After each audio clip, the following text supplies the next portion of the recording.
ফলকের ভিতরে কি লেখা আছে কেউ জানে না, ওইটাই হচ্ছে তাকদীর। ওই ফলকে একটা কলম আছে, কলমটা দয়াময় আল্লাহ তাআলার হাতে আছে। আল্লাহ রাব্বুল আলামিন প্রতিনিয়ত প্রতি মুহূর্ত আল্লাহ তাআলা ওই ফলকের দিকে তাকিয়ে আছেন। লা তাখুযু সিনাতু ওয়ালা নাওম।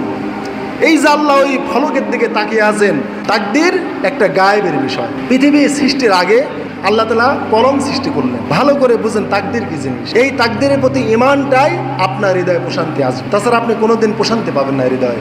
আল্লাহ কলম সৃষ্টি করলেন, কলম বলল আল্লাহ আমি কি করব, আমার কাজ কি? আল্লাহ বললেন তুমি লেখো। তখন কলম বলল আল্লাহ আমি কি লিখবো? আল্লাহ বললেন তুমি তাকদীর লেখো। মানে পৃথিবীতে কি হবে না হবে সমস্ত কিছু কলম তখন লিখে ফেলল।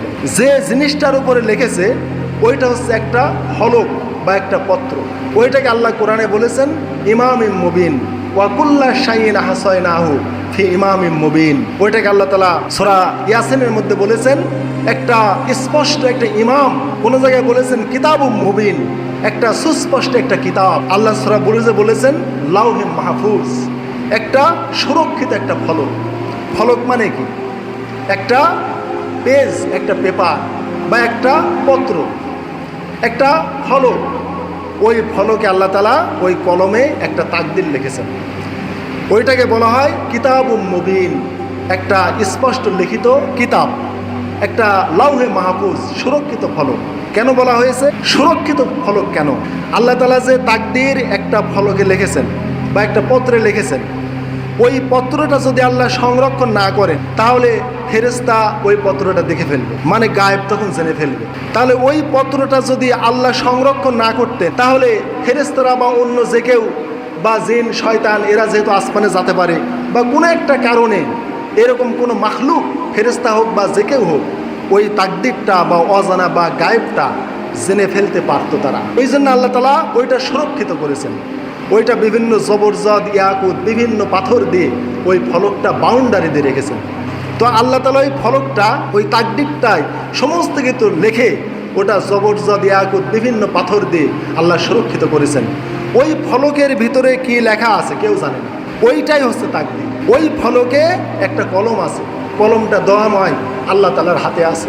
আল্লাহ রাব্বুল আলামিন সানাফরুগু লাকুম আইয়ুহাস সাকালান, প্রতিনিয়ত প্রতি মুহূর্ত আল্লাহ তাআলা ওই ফলকের দিকে তাকিয়ে আছেন।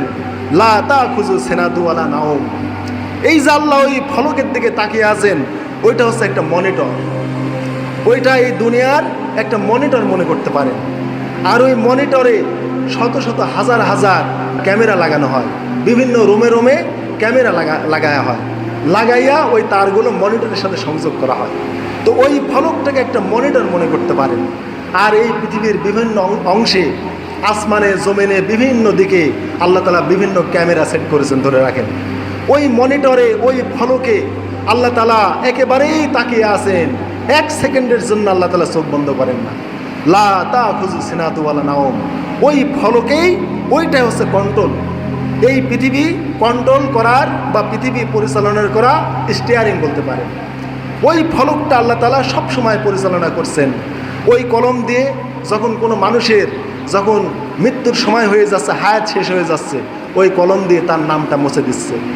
যার জন্মের দরকার তাকে আল্লাহ টিকচিহ্ন দিয়ে দিচ্ছেন, দিয়ে আল্লাহ তাআলা ওই যে মৃত্যুর ফায়সালা করে দিলেন কেউ জানে না। ওই মৃত্যুর ফায়সালাটা তখন ওই আজরাইলকে মালাকুল মউতকে জানিয়ে দেন আল্লাহ। আল্লাহ তাআলা তার প্রতি একটা ওহী করেন, একটা নির্দেশনা দেন। ওই নির্দেশনা দেওয়ার পরগা মালাকুল মউত জানে যে দুনিয়ার বুকে অমুকের মৃত্যুর ফায়সালা হয়েছে, তার আগে কেউ জানে না। এইগুলো হচ্ছে গায়েবের বিষয়। তারপরে আজরাইলকে জানানোর পর আজরাইল যখন মৃত্যু নিয়ে আমার আপনার কাছে আসবে তখন আমি আপনি জানতে পারবো আমার মৃত্যুর সময় এসেছে। তার আগে কেউ জানে না আমি কোথায় মরবো, কবে মারা যাব, কেউ জানে না, কেউ জানে না। ওইটা আল্লাহ সুরক্ষিত ফলকে আল্লাহ তাআলা লিপিবদ্ধ করে রেখে দিয়েছেন। ওই ফলকে আল্লাহ তাআলা সার্বক্ষণিক তাকিয়ে আছেন, কখনো পলক ফেলেন না। ওইটা চালাতে চালাতে তার কোনো লা তাখুযু সিনাতু ওয়ালা নাওম, তার কোনো ক্লান্তি অবসাদ ঘুম কোনো কিছুই আসে না। একটা যে মানে দেখতে দেখতে জিনিসগুলো চালাতে চালাতে একটু অলসতা আসে, একটু বিশ্রামের দরকার হয়, কোনো কিছুর প্রয়োজন আল্লাহর হয় না। তাই আল্লাহ বলেছেন সানাফরুগু লাকুম আইয়ুহাস সাকালান, হে মানুষ আর জিন জাতি, অচিরেই আমি আমার কাছ থেকে আমরা অবসর গ্রহণ করব। ফারেক মানে অবসর হওয়া, এই যে আল্লাহ পৃথিবী চালাচ্ছেন ওই টিয়ারিং ধরে ওই মনিটর থেকে ওই সুরক্ষিত ফলক থেকে আল্লাহ বলছেন আমি এইটা আর চালাবো না, আর কতদিন চালাবো, তোরা আমার ইবাদত করিস না, অমুক তমুক বিভিন্ন বিষয়ে আমাকে ডাকার মতো আর কেউ নাই। এই জন্য আল্লাহ বলেছেন সা নাফ রুগু, সা মানে শীঘ্র, অচিরেই, খুবই নিকটকালে, নাফ রুগু আমরা অবসর হব। আইয়ুহা সাকলান, হে দুইটা দামি জাতি অর্থাৎ মানব আর জিন, তোরা জেনে রাখ অচিরেই আমি আমার ওই কাজ থেকে আমি অবসর নেব, আমি রিটায়ার্ড নেব, আর আমার দরকার নাই। তো আল্লাহ তাআলা যেদিন অবসর নেবেন সেই দিন আল্লাহ কিয়ামত ঘটাবেন। তাহলে ওই সুরক্ষিত ফলকে আল্লাহ তাআলা ওই কলম দিয়ে সব কিছু আল্লাহ ফায়সালা করছেন, সব কিছু ওখানে লেখা আছে।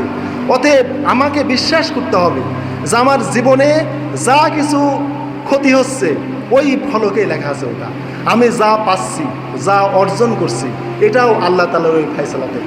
আমার যে সন্তান মারা গিয়েছে 11 বছর বয়সে, আমাকে এই বিশ্বাসে আনতে হবে ওই তাকদিরের ফায়সালায় ওই ফলকে আমার সন্তানের 11 বছরে হায়াত ছিল। ওইটা যদি আমরা না মানি, ওইটা না মানা পর্যন্ত আমার হৃদয়ে প্রশান্তি আসবে না। খালি মনে হবে আমার মেয়েকে মনে হয় রাজশাহী থেকে মনে হয় ঢাকা হাসপাতালে নিলে মনে হয় ভালো হতো, এই ডাক্তার না ওই ডাক্তারের কাছে নিলে মনে হয় ভালো হতো।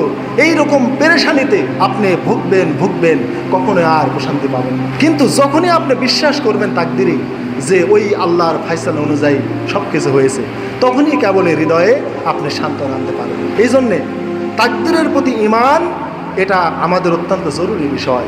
দুনিয়ার যা কিছু হচ্ছে ওই তাকদির অনুযায়ী হচ্ছে। ওই তাকদিরে আল্লাহর ফায়সালে যদি বিশ্বাস না করেন তাহলে ঈমান পূর্ণ হবে না এবং আপনি কখনো প্রশান্তি পাবেন না। এই জন্য আল্লাহ রাসূল এত যুদ্ধ, এত বিগ্রহ, সংসারে এত অবনটন, এতগুলো স্ত্রী পরিচালনা, এই রাষ্ট্র পরিচালনা, তার কতগুলো সন্তান মারা গেছে, 8টা সন্তানের মধ্যে 7টাই তার জীবিত অবস্থায় মারা গেছে। শুধু ফাতেমা রাদিয়াল্লাহু তাআলা আনহা বেঁচে ছিলেন। তার স্ত্রী মারা গেছে, এত ঝামেলা, এত পেরেশান, অস্থিরতা, সব কিছুর মধ্যেই তিনি জীবনকে পরিচালনা করেছেন আল্লাহর পথে। তার ইবাদত বন্দিগি সব কিছু ওই ধাঁচেই চলেছে।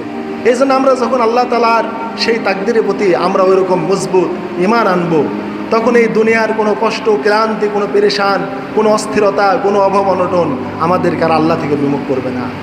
আমরা আল্লাহর পথেই অবিচল থাকার একটা অনুপ্রেরণা পাবো। অতএব এই বিশ্বাসটুকু, তাকদিরের প্রতি ঈমানটুকু যদি আমার আপনার যদি সঠিক না হয়, দুনিয়ার ঈমান আমল আমার আপনার ঠিক হবে না। অতএব দুনিয়াতে যা কিছু হচ্ছে হবে সব কিছু আল্লাহর ওই তাকদিরের ফায়সালা অনুযায়ী হচ্ছে, এটা আপনাকে বিশ্বাস করতে হবে। আর ওইটা গায়েবের জ্ঞান কেউ জানেন আল্লাহ ছাড়া, ওটা হচ্ছে লাউহুল মাহফুজ। আল্লাহ বলেছেন সুরক্ষিত ফলক, একটা সুরক্ষিত একটা কিতাব, একটা সুরক্ষিত লিখিত একটা পেজ, ওইটা আল্লাহ ছাড়া ওই জ্ঞান আর কারণে ওটা আল্লাহর সামনে আছে।